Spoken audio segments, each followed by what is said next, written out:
ಮಂಡ್ಯ ರಾಜಕಾರಣದಲ್ಲಿ ನಾನು ಮುಖ್ಯಮಂತ್ರಿ ಆಗಬೇಕು ಅನ್ನೋದಕ್ಕೆ 7ಕ್ಕೆ 7 ಸ್ಥಾನಗಳನ್ನು ಕೊಟ್ಟಂತ ಪುಣ್ಯಾತ್ಮರು ಮಂಡ್ಯ ಜಿಲ್ಲೆ ಜನತೆ. ಅವ್ರನ್ನು ನಾನು ಜನ್ಮ ಕೊಟ್ಟಿದ್ದು ರಾಮನಗರ, ಜನ್ಮ ಕೊಟ್ಟಿದ್ದು ನಾನು ಹುಟ್ಟಿದ್ದು ಹಾಸನ, ರಾಜಕೀಯ ಜನ್ಮ ಸಿಕ್ಕಿದ್ದು ರಾಮನಗರ, ರಾಜಕೀಯವಾಗಿ ಶಕ್ತಿ ಕೊಟ್ಟಿದ್ದು ಮಂಡ್ಯ ಮತ್ತು ಮೈಸೂರು. ಸ್ವಲ್ಪ ನನ್ನ ಆತ್ಮೀಯತೆ ಇರತಕ್ಕಂಥದ್ದು. ಇಲ್ಲಿ ಚನ್ನಪಟ್ಟಣದ ಕಾರ್ಯಕರ್ತರು ನಾನು ಅದನ್ನು ಹೇಳಿದೆ. ಅವತ್ತು ನಿಮ್ಮ ನೋವಿಗೆ ಸ್ಪಂದಿಸಿದ್ದೇನೆ, ನಿಮಗೆ ಗೌರವ ತಂದು ಕೊಟ್ಟಿದ್ದೇನೆ, ತಲೆಬಾಗಿದ್ದೇನೆ. ದಯವಿಟ್ಟು ಅನ್ಯತಾ ನನ್ನ ಬಗ್ಗೆ ಅನುಮಾನ ಪಡಬೇಡಿ. ನಿಮ್ಮನ್ನು ಎಂದೂ ಕೈ ಬಿಡೋ ಪ್ರಶ್ನೆ ಇಲ್ಲ. ಚನ್ನಪಟ್ಟಣ ಇವತ್ತು ನಾವೇನು ಗೆದ್ದಿದ್ದೀರಿ, ನಿಮ್ಮಿಂದ ನಿಮ್ಮ ಶ್ರಮದಲ್ಲಿ ಗೆದ್ದಿದ್ದೇವೆ. ಆ ಕ್ಷೇತ್ರ ಉಳಿಸ್ಕೊಳ್ಳತಕ್ಕಂಥದ್ದು ನನ್ನ ಜವಾಬ್ದಾರಿ ಅಂತಲೂ ಹೇಳಿದ್ದೇನೆ. ಅದರ ಜೊತೆಗೆ ಇವತ್ತು ಮಂಡ್ಯದ ವಿಷಯದಲ್ಲಿ ನಮ್ಮ ಪಕ್ಷದ ಭವಿಷ್ಯದ ಮುಂದಿನ ದಿನಗಳು ಇವತ್ತು ಇರತಕ್ಕಂಥದ್ದು. ನಮ್ಮ ಪಕ್ಷ ಇವತ್ತು ಮತ್ತೆ ಪುನಃ ಇವತ್ತೇ ನೆಲ ಕಚ್ಚಿದ್ದೇವೆ. ಇವತ್ತು ಮತ್ತೆ ನಾವು ಸ್ಫುಟದ ಹೇಳಬೇಕು ಅಂತಕ್ಕಂಥದ್ದು ಕಾರ್ಯಕರ್ತರ ಭಾವನೆಯನ್ನು ಕಾಣ್ತಾ ಇದ್ದೇನೆ. ಆ ಕಾರ್ಯಕರ್ತರ, ಮಂಡ್ಯ ಜಿಲ್ಲೆಯ ಕಾರ್ಯಕರ್ತರು, ಹೌದು 2018 ನಾನು ಮುಖ್ಯಮಂತ್ರಿ ಆಗಬೇಕು ಅಂತ ಹೇಳಿ ಒಂದೊಂದು ಕ್ಷೇತ್ರದಲ್ಲಿ 50-55 ಸಾವಿರ ಬಹುಮತದಲ್ಲಿ ನಮ್ಮ ಅಭ್ಯರ್ಥಿಗಳನ್ನು ಗೆಲ್ಲಿಸ್ಕೊಟ್ರು. ತಪ್ಪುಗಳಾಗಿದ್ದೇವೆ, ತಪ್ಪುಗಳು ಮಾಡ್ಕೊಂಡಿದ್ದೇವೆ, ಲೋಪದೋಷಗಳಿದೆ. ಆದರೂ ಸಹ ಕಳೆದ ಚುನಾವಣೆಯಲ್ಲಿ ನಮ್ಮ ಅಭ್ಯರ್ಥಿಗಳು ಒಬ್ಬರೇ ಒಬ್ಬರು ಗೆದ್ದರು. KR-ಪೇಟೆನಲ್ಲಿ 5 ಜನ ಸೋತಿರಬಹುದು.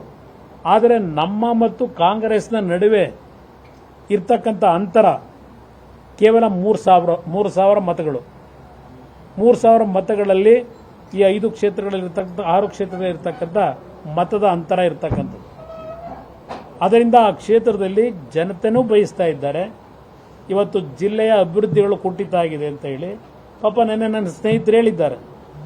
ಇವತ್ತು ನನ್ನನ್ನು ಮಂತ್ರಿ ಮಾಡಿರ್ತಕ್ಕಂಥದ್ದು ಇಬ್ಬರನ್ನ ಎಂಥದ್ದು ನಿಗಮ ಮಂಡಳಿ ಅಧ್ಯಕ್ಷರು ಮಾಡಿರ್ತಕ್ಕಂಥದ್ದು ಇದು ಜಿಲ್ಲೆಯ ಅಭಿವೃದ್ಧಿಗೋಸ್ಕರವಾಗಿ ಅಂತ ಹೇಳಿ. ನಿಗಮ ಮಂಡಳಿ ಅಧ್ಯಕ್ಷರನ್ನು ಮಾಡೋದು ಜಿಲ್ಲೆಯ ಅಭಿವೃದ್ಧಿಗೆ ಮಾಡ್ತಾರೋ ಯಾತಿಗೆ ಮಾಡ್ತಾರೆ ಅನ್ನೋದು ಜನತೆಗೆ ಮತ್ತು ನಿಮಗೆ ಬಿಡ್ತೇನೆ.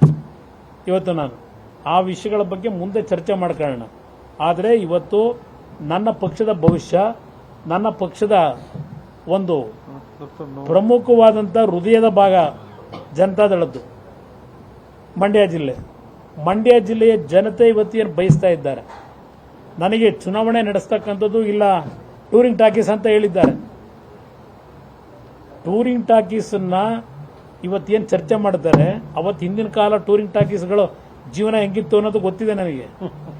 ಇವತ್ತು ನನ್ನ ಪರಿಸ್ಥಿತಿನೂ ರಾಜಕೀಯವಾದಲ್ಲಿ ಅದೇ ಪರಿಸ್ಥಿತಿ ಇದ್ದೇನೆ. ನನ್ನ ಪಕ್ಷ ಉಳಿಸ್ಕೊಳ್ಳಿಕ್ಕೆ, ಈ ಪಕ್ಷದ ಶಕ್ತಿಯನ್ನು ಇವತ್ತು ಭದ್ರಗೊಳಿಸಲಿಕ್ಕೆ ಆ ಬೇರ್ ಗಟ್ಟಿಯಾಗಬೇಕಾಗಿದೆ.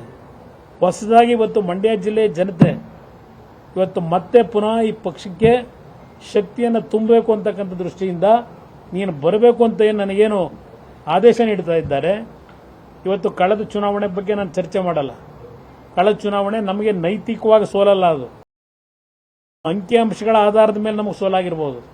ನೈತಿಕವಾಗಿ 2019 ಲೋಕಸಭೆನಲ್ಲೂ ನಾವು ಗೆದ್ದಿದ್ದೇವೆ. ಅದು ನನ್ನಲ್ಲಿರ್ತಕ್ಕಂಥ ಆ ನಂಬಿಕೆ.